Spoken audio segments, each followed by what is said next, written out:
السلام علیکم ورحمۃ اللہ وبرکاتہ۔ معزز ناظرین و سامعین، امید آپ خیریت اور عافیت کے ساتھ ہوں گے۔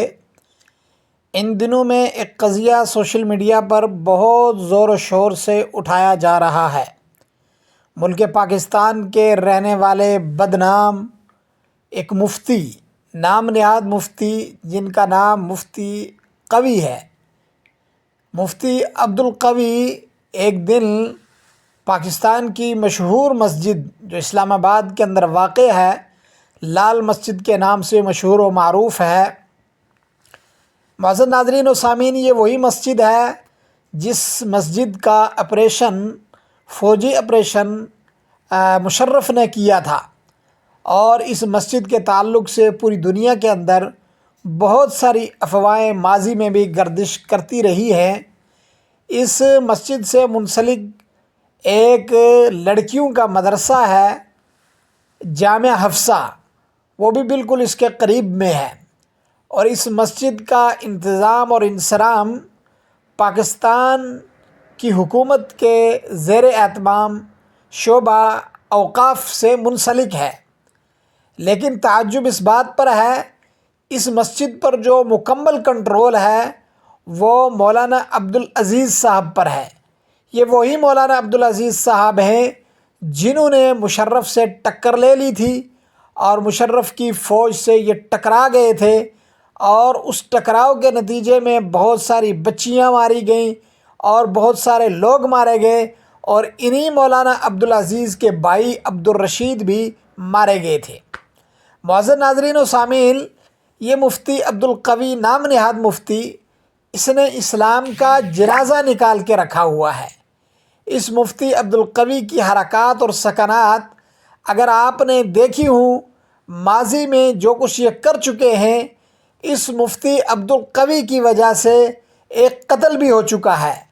اس قتل کے الزام میں یہ مفتی عبدالقوی جیل بھی جا چکا ہے، اور اتنا بدنما داغ ہے مفتیوں پر یہ بندہ، یہ نام نہاد مفتی، کہ جب بھی آپ دیکھیں گے اس کو دوشیزاؤں کے ساتھ، غیر محرم عورتوں کے ساتھ یہ تصویریں بناتا ہوا نظر آئے گا۔ مختلف قسم کے لوگ سوشل میڈیا پر اسے پذیرائی بھی دیتے آپ کو نظر آئیں گے۔ اس کی بنیادی وجہ یہ ہے کہ یہ مفتی عبدالقوی اسلام کی حقیقی روح کے منافی کام کرتا ہے۔ وہ چیزیں جنہیں اسلام کے اندر حرام قرار دیا گیا ہے، وہ چیزیں جن کی اجازت اسلام نہیں دیتا ہے، دین اسلام کے اندر جن کی گنجائش نہیں ہے، شرع عام یہ بندہ ان کا پرچار کرتا ہے۔ آپ اس سے اندازہ لگائیے کہ شراب جیسی الخبائث، وہ شراب جس کے ذریعے جب انسان اس کو استعمال کرتا ہے، ماں اور بہن کے فرق کو بھول جاتا ہے، شراب جیسی خبیث چیز کو یہ بندہ جائز کہتا ہے، اور اس کی عقل پر ماتم کرنے کو جی کرتا ہے کہ یہ نکاح قرآن مجید کا ایک واضح حکم ہے، فَانْكِحُوا مَا طَابَ لَكُم مِّنَ النِّسَاءِ مَثْنَىٰ وَثُلَاثَ وَرُبَاعَ، کہ 4 نکاح، 4 شادی کی بیک وقت اجازت ہے۔ پیغمبر آخر الزمان صلی اللہ علیہ وسلم کی احادیث کا مطالعہ بھی بتاتا ہے، لیکن یہ بندہ کہتا ہے شادی ایک ہے، نکاح متعدد ہیں، یعنی قرآن کی ظاہری نصوص کے بھی خلاف ہے اس کا دعویٰ۔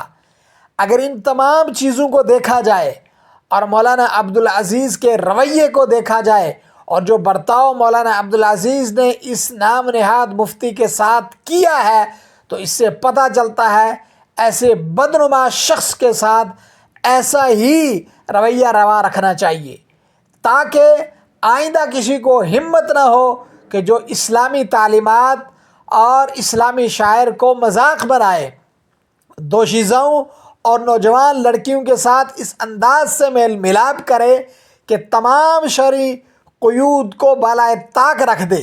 ایک عام آدمی اس طرح کی بات کرے تو اس پر تو تعجب نہیں ہوتا، لیکن مفتی کا ٹائٹل لگا کر، اپنے آپ کو مفتی باور کرا کر، یہ بندہ مسلمان علماء اور اسلامی شاعر کے مذاق کے ساتھ ساتھ اسلامی تعلیمات کا بھی مذاق اڑاتا ہے۔ ایسے شخص کو جہاں ملے ایسے شخص کو جوتے مارنے چاہیے، ایسے شخص کا بائیکاٹ کرنا چاہیے۔ اسی میں اسلام، مسلمان اور تعلیمات اسلام کی خیر اور بھلائی ہے۔ اس پیغام کو زیادہ سے زیادہ شیئر کریں۔